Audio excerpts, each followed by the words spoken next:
And this morning, it's Dr. Andrea Oliver, who is a thoracic surgeon at ECU Health Medical Center in the Brody School of Medicine at ECU. Good morning. Good morning. How are you? Great. It's good to see you.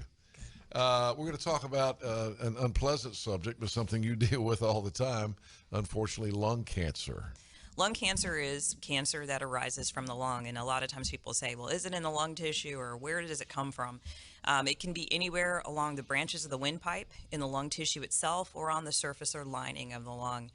And there's a couple different types of lung cancer. There's actually several. So the ones that people are most used to hearing about are what we call non-small cell lung cancer. And that is a very big group of types of cancer that usually arise from two major groups of cells, either the lining of the airway itself or the air sacs. So the words that are sometimes used are squamous cell or adenocarcinoma are the two kind of most commonly understood varieties that people hear about or have had family members or personally been diagnosed with.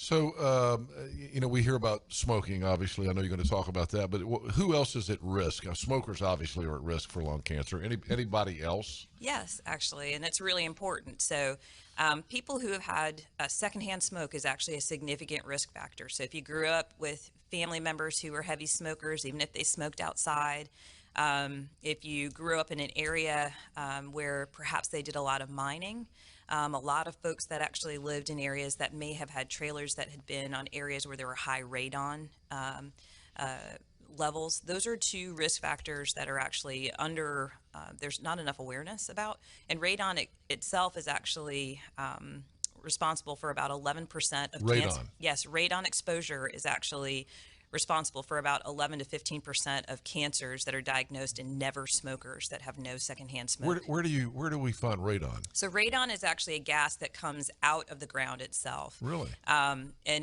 it was most heavily studied actually up in kind of the upper Northwest where mining communities were finding that people were getting this really high rate of cancer and they couldn't figure out what it was. They found that the radon levels with the miners and then the communities that were built around the mines had trapped radon within a lot of the subdivisions and houses. So some people will have radon detectors in higher risk areas. Okay. We don't have it as much here in eastern North Carolina, but it's something to think about if you've moved around the country or if you've been part of a mining community. Interesting. What are the symptoms if someone is experiencing something that they should seek help? So that's actually the toughest thing. I really wish that lung cancer had symptoms. Most of the time it doesn't. Really? So people, I can't tell you how many patients come into the office and say, but I don't feel bad. How could I possibly have cancer? That's because most lung cancers don't give you a cough, don't give you weight loss until they're advanced enough that they've actually caused trouble for other structures. But if you're coughing up blood, if you're losing weight and you're not trying to, if you find that you're having visual changes, those are things that you should see a doctor for. Don't just assume that it's just the flu or you're just a little bit run down. If you had a smoking history and you're noticing some of those symptoms, you should talk to your primary care doctor. How about screenings, cancer screenings? How do you get those and when should you seek them? Okay.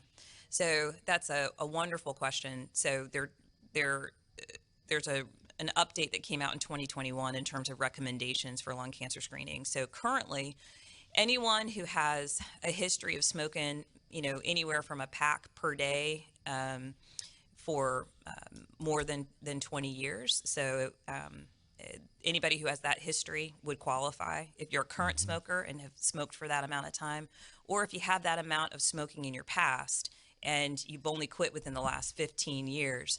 And then in terms of age, anyone over 50 or under the age of 80 that has those criteria should get screened.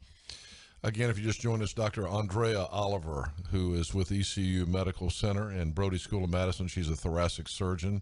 She deals with lung cancer. What kind of treatments are there now what do you do for someone who you determine does have it? And I will go back to one other thing about screening. One of the things that's really important for people to understand is that just a plain old chest x-ray is not sufficient to screen for lung cancer. So if you say, well, my chest x-ray has been fine, I don't need to be screened for cancer. Actually, you need to have what we call a low dose screening CT. You can talk to your primary care doctor. You do not need to see a specialist or a pulmonologist in order to get screened for lung cancer. And then in terms of treatments, the great thing is that in the time that I've been a physician, I've watched cancer treatment for lung cancer really skyrocket. So there's really a three-pronged approach. One is chemotherapy, which people often think are just drugs that make your hair fall out and make you throw up. But actually, I tell most of my patients chemotherapy has changed from a handful of drugs to kind of looking at the soda aisle at Food Lion. It's not just Coke and Pepsi anymore. There's a ton of things that are available, and most of it is targeted at DNA mutations within the cancer itself.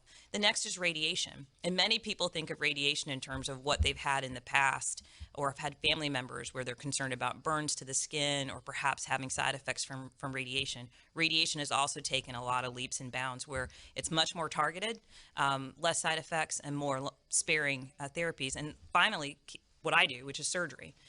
We are able to do things with smaller incisions, shorter recovery times, shorter hospital stays with better outcomes. Speaking of outcomes, what is the survival rate if you have lung cancer? Is it getting better? So it is getting better, but it's still pretty poor. So I'd say 5 or 6 years ago, lung cancer 5-year survival was under 20%, Wow. greater than 5 years ago. Since the advent of immunotherapy, which is the newest iteration of chemotherapeutics and biologics, we've been able to increase the 5-year survival to above 27 to 29%. People who are diagnosed with advanced stage, so greater than stage 3, at the time of diagnosis, they only have a 6% survival rate at 5 years, whereas someone who's diagnosed with stage 1 or stage 2 has a 60% chance of living to 5 years. So this is not one you want to have. It's not one that you want to have, but more importantly, it's not one that you want to wait on. So that's why screening is so important. We have such great treatments. It's a shame to wait until you feel something to think that you need to have help. Talk about the resources here. I mean, I mentioned, we have such an incredible world-class medical community here. We have our new cancer center here at ECU Health. Tell us about our local advances and what's available to people. So we are actually uniquely blessed in terms of what we have available for Eastern North Carolina. Starting from a surgical standpoint, we've got a great cadre of thoracic surgeons where we are doing robotic surgery. We do 95% of our surgeries minimally invasively, but we're also able to do complex chest wall resections. There are many patients who otherwise may have been deemed unresectable that we can care for right here in North Carolina. From a chemotherapy and medical oncology standpoint, we have patients enrolled in clinical trials. We have partnerships both inside and outside of industry, but we have the full complement of therapies available. And finally, we have some of the most advanced radiation therapy available that really outshines a lot of the region in terms of newer devices to deliver radiation treatments. And also we have the Hope Lodge here. So even if you're traveling from far away, we can house you so you can get your treatment and you don't have to travel until you're done.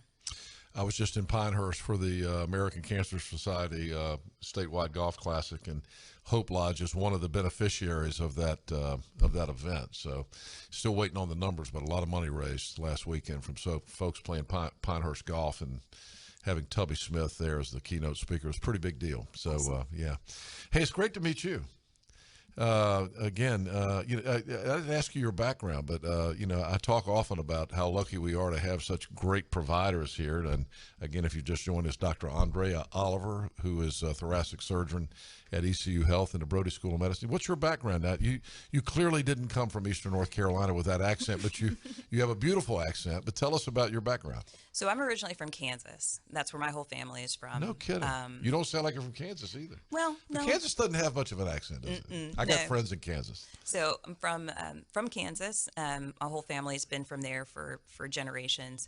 I went away to school. I went to Harvard for undergrad. I stayed and actually did cancer research before I went to medical school because I tried to decide whether or not I wanted to just be a scientist or if I wanted to care for patients, and I chose to care for patients. I went to BU for medical school, which is where I'd done my cancer research. Boston U? Yeah, Boston University. And then I People here don't know where BU oh, is. but it's great because it was a very diverse area. We got to take care of people from all over the world. And then I went on to Brigham and Women's Hospital, which is one of the Harvard hospitals, for my general surgery residency, and then did my CT fellowship at Vanderbilt, and then came down here for an extra year to work with Mark Inatoni, who's the chair of our department. Carlos Anciano is our division chief, and Jim Spiker is our program director for our thoracic fellowship, which is now 7 years old. And we have a wonderful group. Wow. What a background. Yeah. It's great to have you here. Thank you for being here. Well, Thank you for coming in this morning.